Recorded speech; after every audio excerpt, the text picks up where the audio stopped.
And here we are, Prešeren Square. We just came from the church, and this is the, let's say, state of the Prešeren Square after Christmas, after New Year's, and on a rainy day, even though it's Saturday.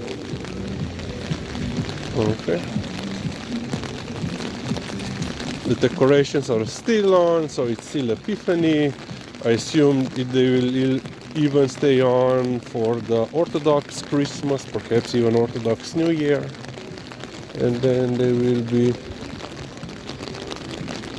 taken down. I hope that you can see there everything is lit up.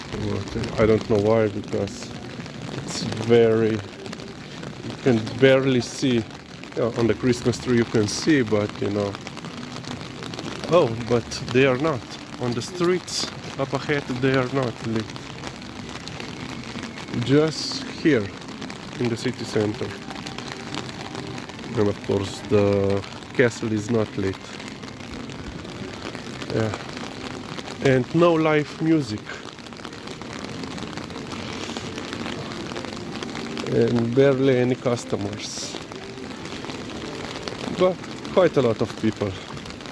And quite a lot of water pouring down. Okay, that's it for now. Let's go home to see what Liza is doing.